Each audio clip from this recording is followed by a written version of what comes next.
As you might have already guessed, the origin of the term ghost ship has very little to do with ghosts. It was used to refer to ships found at sea without crews. In the early ages of maritime travel, it wasn't unheard of to find a derelict whose crew was washed out to sea by a savage storm or ravaged by the plague. In the mind of the superstitious mariner, this suggested all sorts of outrageous stories. Tales of seafaring monsters and sirens luring unfortunate sailors to their doom were all too prevalent, overshadowing the more likely causes of piracy and sickness. I don't doubt the spreading of such ridiculous tales was due in part by those who wished to scare others off the lucrative field of maritime salvage. Even a small ship could net a lucky crew a tidy sum, not including the boat's cargo. Knowing this, how could these silly stories of haunted boats and their spectral crews sound like nothing more than a clumsy attempt to keep you from a fair reward? I could never believe in those sorts of stories. I knew that those kinds were meant for children and not a rational person like a true sailor should be. But they did interest me. It was fascinating to hear what wicked tales some fanciful mind had cooked up and decided just what could have really happened. I never liked the retelling of such folk tales, for the spread of these stories only served to make crews more skittish. I loved to dissect them and understand what makes us such a superstitious lot. I thought I understood the mind of my fellow sailor, and all the intricate little beliefs and fears that made us human. All it took was one simple story to make me realize my own arrogance.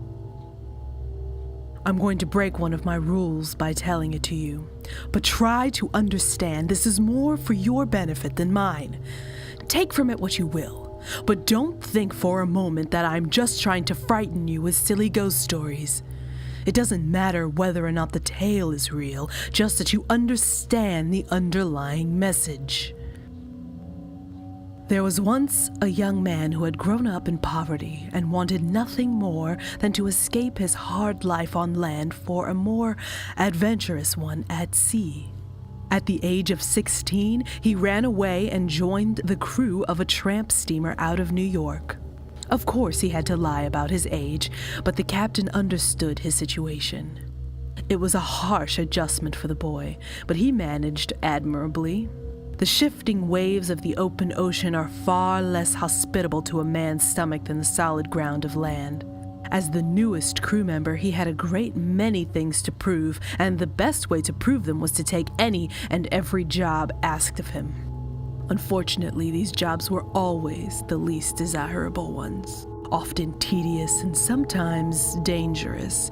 The boy willingly accepted any challenge offered him. I don't mean to say he didn't enjoy his work. Being worked to the bone afforded him little time to himself, and night watch on deck gave him ample time for that. He'd often find himself lost in thought as he paced about the deck, staring out over the inking black waters. There was never anything to see upon the lapping waves but darkness, and it made him feel as if nothing existed beyond what he could see in the ship's running lights.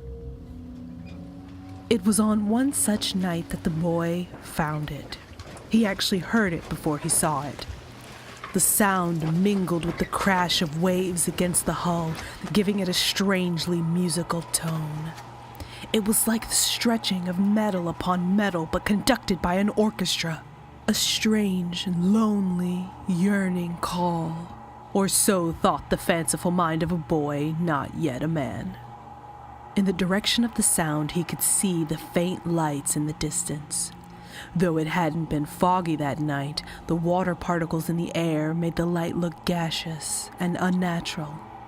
As you can imagine, the boy's fancy was excited by the sight.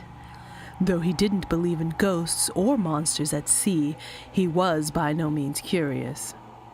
As his ship neared the light, the boys saw that he wasn't looking at his first spirit, but the running lights of a boat slightly larger than his own. Rocking perilously at the mercy of the waves, he couldn't see a single soul on deck. Its surface was covered in rust and the detritus left from waves above the deckline. As it bobbed up and down upon the unforgiving sea, the boy realized the creaking hull of the derelict was causing the strange musical notes. From just a single sight of the thing, he knew something was very wrong. His call for alarm had drawn the attention of not only the crew still awake, but half those sleeping. Within a minute's time, over 20 men, including the captain and first mate, stood staring at the lifeless ship bobbing upon the waves. Amidst the flurry of excited discussion, the boy caught words like survivors and salvage, but he couldn't tear his eyes away from the thing. It moved almost hypnotically on the ocean, and the creaking musical notes began to develop a hauntingly ominous quality. He thought it was almost pleading. When the boy mentioned it to the other men, no one paid it any attention. It didn't take long to pull the ship up beside the derelict and lash the two together with rope and whatever boarding hooks they could find. The abandoned ship seemed undamaged for the most part and had no trouble floating. Being the one who had first spotted the vessel, the boy's captain eagerly volunteered him for the first party to board it.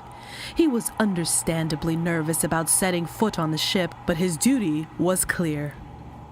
10 men armed with flashlights flooded the empty deck in search of survivors. The boy stuck to the protective side of the captain, though outwardly he tried to put on a tough face. As much as he had hoped to find anyone alive, the searching party found no one. Oh, they found plenty of signs of life, but not one living soul. Clothes left thrown on bunks as if they had been changed and tossed aside in a hurry. Food left half-eaten in the galley to collect mold. He'd even spotted a few mousetraps and droppings, but not one furry little stowaway could be located. The boatswain suspected the crew had abandoned ship due to fear of disease or piracy, but they found no lifeboats missing. Other theories floated about the crew as they searched, but the boy noticed no one seemed worried about the state of the ship, or the mounting intensity of the musical creaking. After finding nothing in the crew quarters and officially deciding that their expedition was no longer a rescue, but a salvage, they moved greedily to the hold. Though it was damp, the cargo seemed mostly intact. The boy didn't know what most of it was, but the captain seemed quite excited by their find. The rest of the searchers seemed pleased and completely oblivious to the booming metallic scraping that echoed in his ears since he'd stepped onto the damned ship.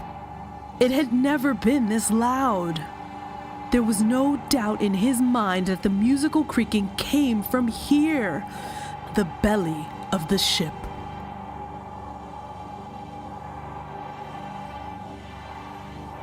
The boy had to slap his hands to his ears to shut it out. "Why can't you hear it?" he bellowed as he sunk to the floor. "Don't you see? It's not safe here!" But no one listened to him. They were all old veterans of the sea. They did not fear the old tales, nor did they fear the rantings of a child pretending to be a man. He yelled and grew violent in his attempt to make the sailors leave. When they tried to lay hands on him, the boy threw savage punches at his assailants. It took 5 men to wrestle him to the ground and drag him back to their ship. Once there, the boy was thrown into a cell. The captain left him with a sad look on his face, placing the keys to his prison quite visibly on a table in plain view. There he stayed for the next 2 days in a blinding agony, with that musical screeching deafening him. On the dawn of the 3rd day, the boy awoke to find the sound faded from what he assumed was distance. Had the crew listened to him and abandoned the derelict after all? As the day dragged on, the musical calling continued to fade until he was left with the silence of his own ship.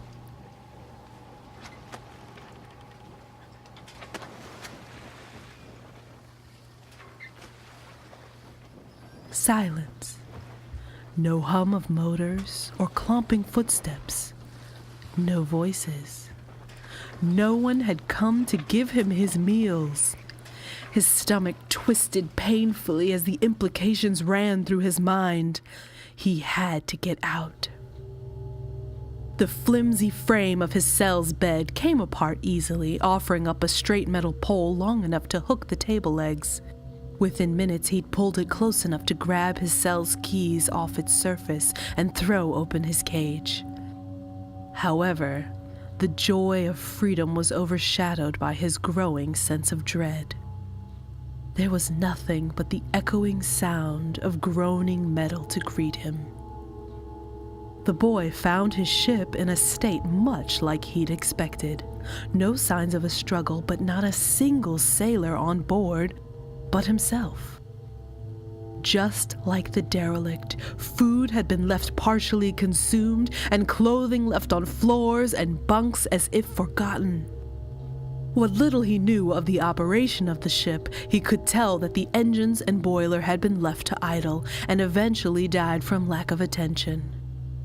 It was as if his entire crew had dropped everything they were doing and left without a word. 47 men had disappeared and left no trace. The worst of it all was the derelict he'd been so irrationally frightened of had gone. In the yellowing evening light, he could see for miles in all directions, but there was nothing he could see, just more ocean. The boy felt oppressively alone in his empty ship on a cold, uncaring sea. Where had they all gone? Did they take the derelict? But why did they leave him here alone? Was his offense enough that his captain would doom him to death at sea? The boy struggled to find a rational explanation for everything. But rationality was in short supply. Every time he tried to think, that creaking, musical beckoning would play in his head and cloud his mind. As you can imagine, attempting to run a steamer that required a crew of at least 20 by yourself would be an impossible task. But he tried. It was more or less just to pass the time until his possible rescue, and keep his mind from wandering to less productive thoughts. The radio did not reach far enough to effect a rescue, and he had no idea how to tell where he was anyway. All he could do was tend to the ship and hope. But really, it wouldn't matter in the end. As the days came and went, the waves crashing against the hull began to give him nightmares. It was the music of the sea, the incessant drumming of the waves, the piping groan of the hull in protest, and the sad, lonely song of the wind. It all sounded so familiar to him, and as he realized why, the song had begun to invade his waking world. The lonely beckoning song of the derelict, but this time heard from the beginning and coming from his ship. It wasn't fear that made him turn off the ship's running lights and destroy its beacon. It wasn't fear that drove him to pile as much food and fresh water as he could comfortably fit into his cell, lock himself in, and throw the keys over the deck. It was resignation. So now you understand why I can't open this door and why I couldn't tell your captain what happened to the rest of my crew. If I seem calm, it's only because I know there's no helping what will become of me. You've heard the song. I know you have. I can see it in your eyes. You've all heard her lonely call, whether they realize it or not. But I can tell you will understand.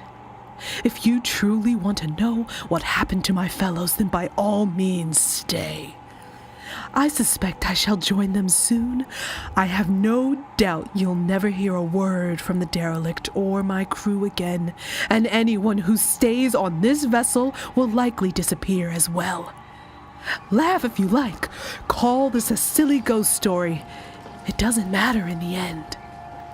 But if you want to avoid my fate, then you and your mates need to leave this damned ship.